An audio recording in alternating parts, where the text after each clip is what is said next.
Oh, glórias, aleluias, graça e paz, povo de Deus, povo abençoado. Sou o pastor Rodrigo, venho compartilhar uma mensagem da parte do Senhor para você. Aleluias, glórias a Deus. Em Mateus capítulo 24, versículo 32 a seguir, a exortação acerca da vigilância. É uma palavra interessante. Peço a você que compartilhe ela, para que essa palavra chegue em mais pessoas. Aleluia, seu glórias a Deus. Eu não sei o horário que você vai ouvir esta mensagem, esse vídeo, se é amanhã ou à tarde ou à noite, mas que Deus possa te abençoar profundamente no nome do Senhor Jesus. Que o Espírito Santo do Senhor esteja aí contigo neste momento. E que essa palavra, ela venha entrar no seu coração e que você venha meditar nela dia e noite e compreender os mistérios de Deus e observar o que está acontecendo. E se essa palavra, ela não já está bem próximo de se cumprir. Observa. Mateus 24, 32 a seguir. Aprendei, pois, esta parábola da figueira, quando já os seus ramos se tornam terros e brota folhas.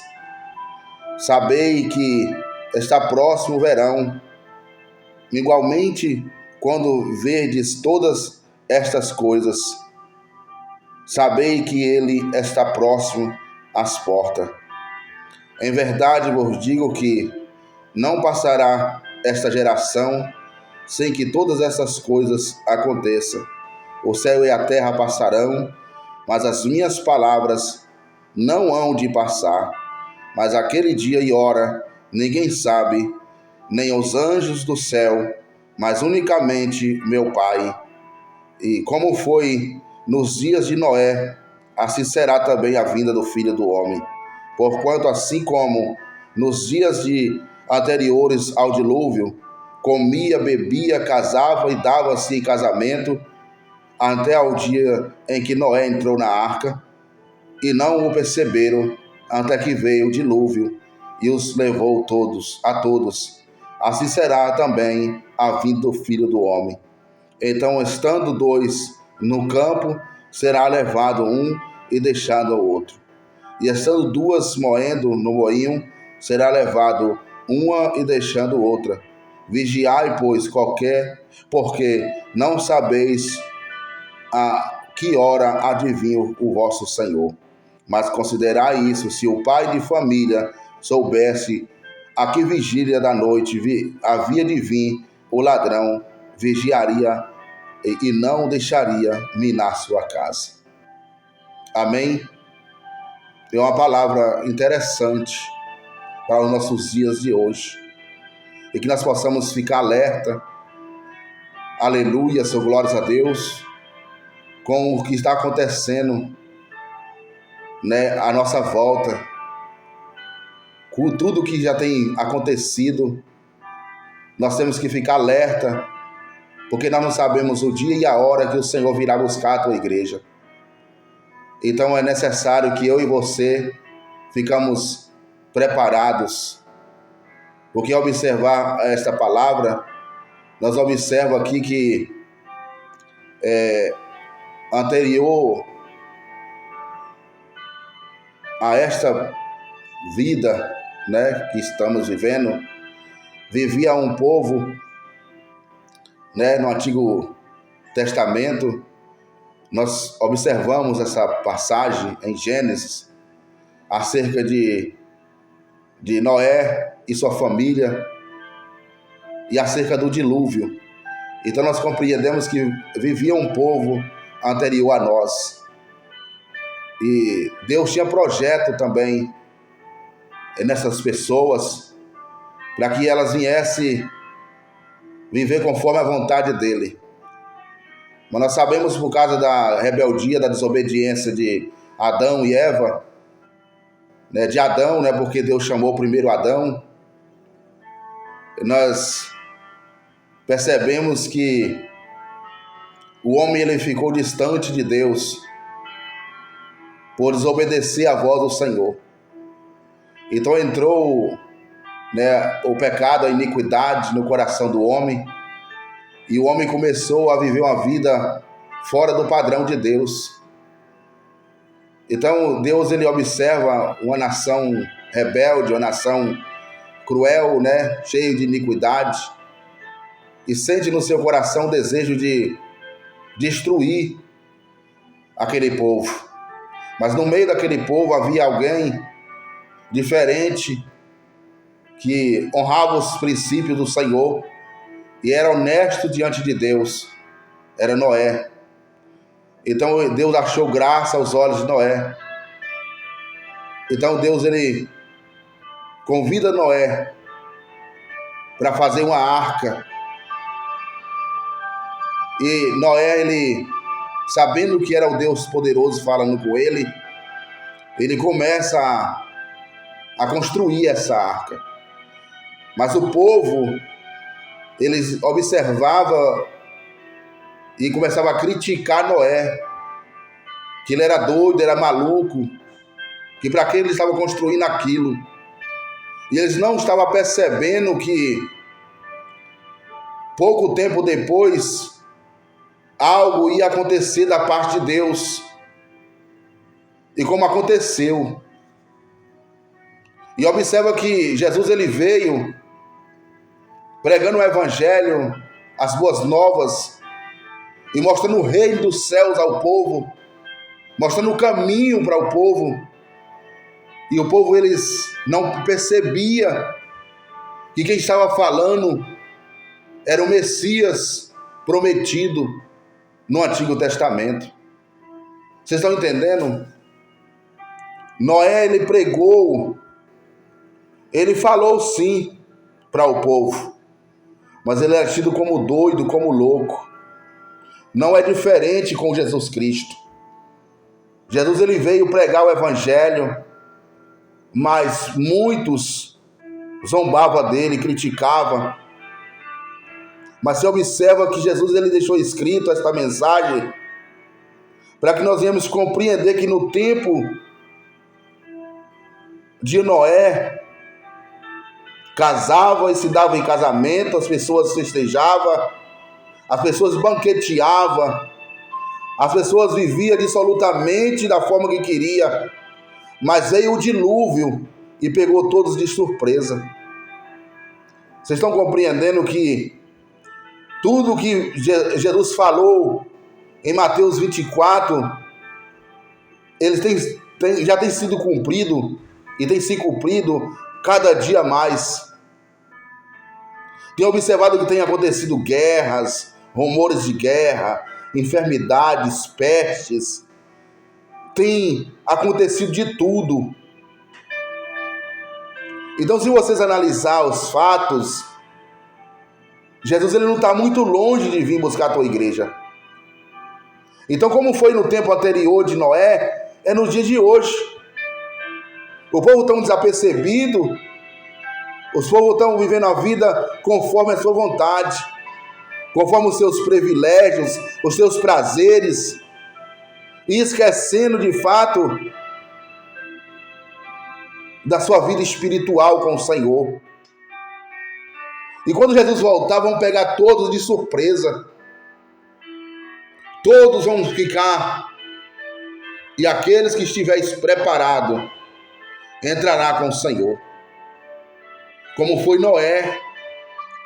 No dia exato que Deus determinou para ele, ele entrou na arca, junto com a sua família e os animais, e Deus fechou a arca. E aquele povo pereceu no dilúvio. Esse é um alerta para você hoje. Se prepare para que você não venha a ser pego de surpresa. E venha o Filho do Homem, e venha Jesus Cristo buscar a tua igreja, e você não faz parte dela. Saia do incomodismo, saia dessas coisas que você está praticando, saia do adultério, da fornicação, Sai da prostituição, da droga, da bebida. Sai dessas práticas erradas, do homossexualismo. Se liberte disso enquanto é tempo. Porque Jesus vai voltar, não é mentira. Não fique enganado com palavras mansas ou evangelho falso. Cuidado, viu? Porque quando Jesus voltar, você vai ser pego de surpresa. E aí não vai ter mais jeito para você. Porque quando foi no tempo de Noé, ele pregou sim. Ele falou de Jesus, de Deus. Falou para o povo acerca do que estava acontecendo. E era para que aquela arca? Mas eles não deram crédito. Não é assim no dia de hoje? Nós estamos pregando uma palavra simples, mas dá para perceber que essa palavra é profunda, mas não estão dando ligança, não estão dando crédito. Jesus vai voltar e você vai ficar aí. Então se alinha e se apruma diante do Senhor. Larga esse vício aí que ele vai te matar e te levar para o inferno. Larga essas práticas do mundo e tenha um particular com Deus vivo, Deus poderoso, que ele tem compaixão de ti, que ele tem misericórdia de ti. Quem falou para você que para você não tem jeito? Tem jeito sim.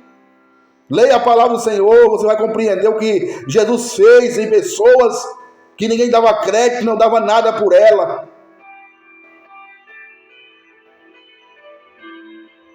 Então ele tem sim projeto na sua vida, mas é preciso você dar o primeiro passo. Observa que o filho pródigo, ele tinha tudo na casa do pai. Tinha do bom e do melhor. Lucas capítulo 15. Mas chegou um dia que ele sentiu no coração um desejo de conhecer algo diferente. E quis ir para uma terra longe, distante. E não quis ouvir os conselhos do pai. Então pediu a sua parte e o pai concedeu a ele e ele foi. Ele se afastou do pai, se afastou do aconchego, se afastou de tudo que tinha de bom para viver uma vida conforme a vontade dele. Essa mensagem é para você que está afastado dos caminhos do Senhor. Toma a direção de volta. Observa que esse homem, esse filho pródigo, ele gastou tudo que tinha. E quando ele viu que não tinha mais nada, ele ficou desolado. Porque aqueles que se ajuntaram com ele, mulheres, amigos, foram embora. E ficou só ele naquela terra que houve uma grande fome. Aí, o que ele achou foi um campo da onde apacentava porcos. E ele foi para lá apacentar porcos. Um rapaz que tinha tudo de bom e do melhor, dormia na melhor cama, comia a melhor comida, o melhor pão, passou a viver uma vida dissolutamente. E desejou comer as bolotas do porco, ou seja, a lavagem. É isso que acontece com alguém que tem tudo na casa do pai. Deixa para viver uma vida dissolutamente. Mas observa que esse jovem, ele vem na sua situação deplorável, a cada dia desfiando, sendo derrotado, ele sente um desejo no seu coração de retornar. Ei, é para você. Você já sentiu no teu coração e está com vergonha de voltar? Não tenha vergonha. Faça como ele. Irei eu ter com meu pai. E dir-lhe-ei: Pai, pequei contra ti e contra os céus também. Já não sou digno de chamar, que me chame de seu filho e te chamo de seu pai, de meu pai. Mas o amor do pai foi tão grande que ele não olhou para trás, o que aquele jovem fez. Ele o abraçou, mandou pegar vestes limpas, chinelo, e colocar um anel no dedo e matar um boi, e fizeram uma festa, banquetearam, porque aquele que estava perdido voltou. Volte para a casa do Pai. Não importa o seu estado, não importa onde você está vivendo, não importa o tipo de pecado que você cometeu. Se você não blasfemou do Espírito Santo, para você tem jeito ainda. Então volte. Essa é a mensagem que desce no teu coração, no nome do Senhor Jesus. E que Deus os abençoe.